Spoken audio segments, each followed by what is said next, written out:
Hi, I'm Emily. Life was pretty sweet. I had just gotten engaged to David, the love of my life. He proposed with a stunning ring that wasn't just any piece of jewelry. It was a family heirloom passed down from my grandmother. That ring wasn't just a symbol of our upcoming marriage. It was a piece of my family's history, a link to the past, and a beacon for our future. My family is close-knit, but not without its complexities. My sister Sarah is a single mom, and life hasn't been easy for her. Financial struggles are a constant, and raising her son Alex on her own hasn't been simple. Mom and Dad often step in to help, both financially and emotionally. I do my part too, looking after Alex whenever I can, which is often because I adore that kid. One Sunday, the whole family was over at my place for dinner.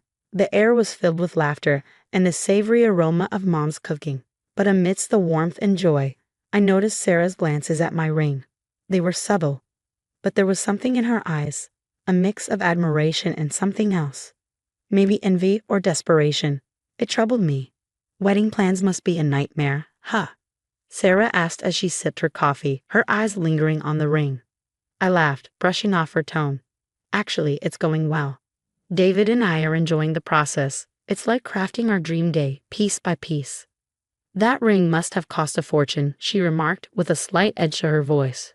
It's not up a cost, Sarah. It's special because it's from Grandma, you know that. Yeah, I know. Just saying, it's a lot sitting on one finger. That kind of money could solve a lot of problems. I felt a wave of discomfort rising but shrugged it off. Well, it's not going anywhere. It's meant for moments of joy, not to solve problems. Dad, always the peacemaker, chimed in. Let's not talk money now, it's family time. Emily, tell us more about the venue you picked out. The conversation moved on, but Sarah's words lingered in my mind. I loved my sister and knew her life wasn't easy, but the ring was a symbol of my future, not a lifeline for financial woes. In the weeks that followed, I continued my wedding planning, blissfully unaware that a seed of desperation had already been planted in Sarah's mind. Our lives were about to get a lot more complicated, and that Sunday's harmony was just the calm before the storm. Little did I know, my support for Sarah, despite the red flags, would soon be tested beyond anything I could have imagined. Everything came crashing down the morning I couldn't find my ring. It was a routine morning until then. Coffee brewing, sun shining, and I was getting ready for work. That ring had its special spot on my dresser, but it wasn't there. Panic doesn't even begin to describe what I felt. I tore through the house, overturning everything but found nothing. My heart sank deeper with each passing second. Then a sinking realization hit me. The last family dinner, Sarah's eyes on my ring, her comments, pieces of a horrible puzzle fell into place. I didn't want to believe it, Sarah, not my sister. But I had to know. While she was at work, I made my way to her house. We never kept secrets, never needed to. Her purse was on the kitchen counter, and buried under grocery receipts was a pawn shop receipt for my ring. When Sarah came home, I confronted her immediately. Why, Sarah? How could you? She froze, then sighed, the fight leaving her as she slumped into a chair. I didn't know what else to do, Em. Alex needed that tuition money, and I thought I'd be able to buy it back before you noticed. That was Grandma's ring, Sarah. You didn't just pawn a piece of jewelry, you pawned my trust. I'm sorry, Emily. I really am. It was wrong. But I was desperate. You should have come to me. We could have figured something else out together, Sarah said, her voice trembling with regret. Our parents were the next to know. Mom cried, and Dad's face went ashen as they listened to us argue. The air was thick with disappointment and disbelief. You have to forgive her, Emily. She's your only sister, Mom pleaded, her voice quivering with emotion. No, Mom, I can't. Not this time. This was too far. The divide grew, with Sarah on one side, full of regrets, and me on the other, my heart broken, not just by the loss of the ring, but by the betrayal. It was a chasm filled with hurt and tarnished trust, and none of us knew how to bridge it. The fallout was messier than I could have imagined. Family gatherings turned awkward, filled with unspoken words and forced smiles. Friends picked sides without fully understanding the rift.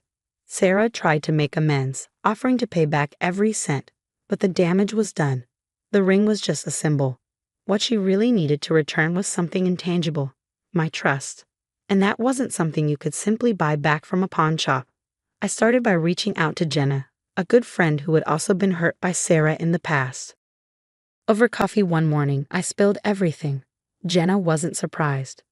Can't say I'm shocked, She's been sketchy for a while. What are you thinking?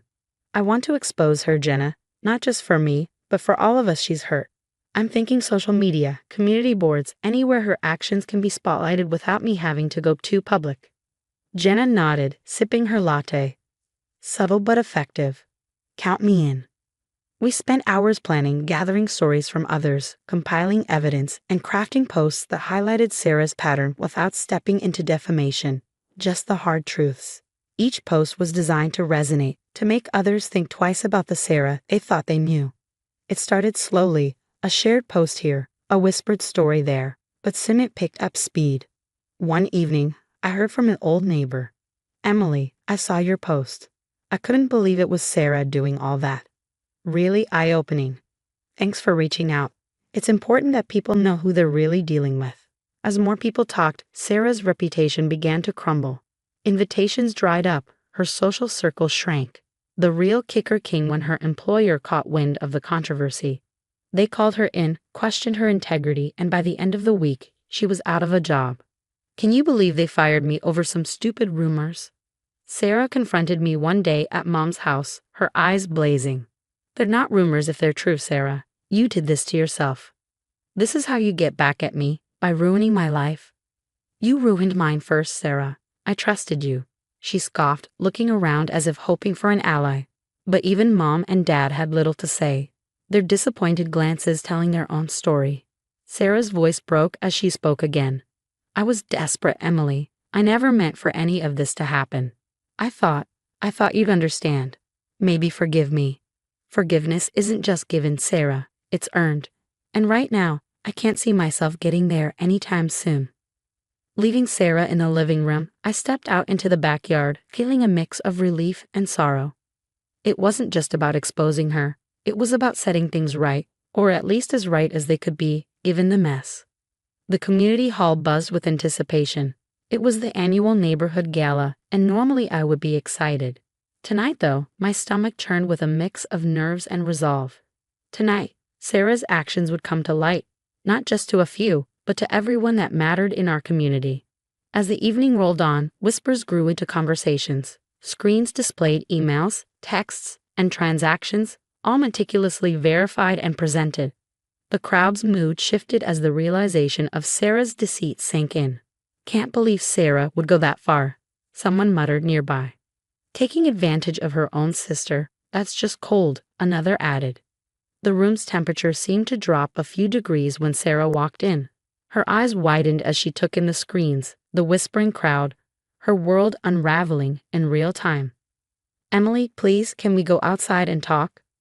Her voice was barely a whisper amid the growing murmurs of the hall.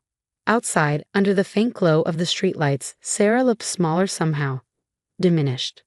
Why did you have to do it like this, Emily? In front of everyone? This wasn't just about me, Sarah. It's about all the people you hurt, all the trust you broke. It wasn't right to keep that hidden. I know I messed up, but this is my life falling apart, Sarah whispered, her voice breaking. It was your choices that brought us here, not mine, I replied, watching as tears rolled down her cheeks unchecked. I know, she nodded, her voice trembling. I hope there might be a way back. Not this time, Sarah, not for a while. As Sarah walked away, the weight of our fractured relationship settled heavily on my shoulders. But life had to go on, and I needed to reclaim mine. The next day, I returned to the pawn shop. Seeing the ring again, a symbol of so much pain and love, was bittersweet. I'd like to buy this back, I told the owner, handing over the cash. It felt like a small victory, a piece of my past restored. The weeks that followed were a blur of preparation and celebration.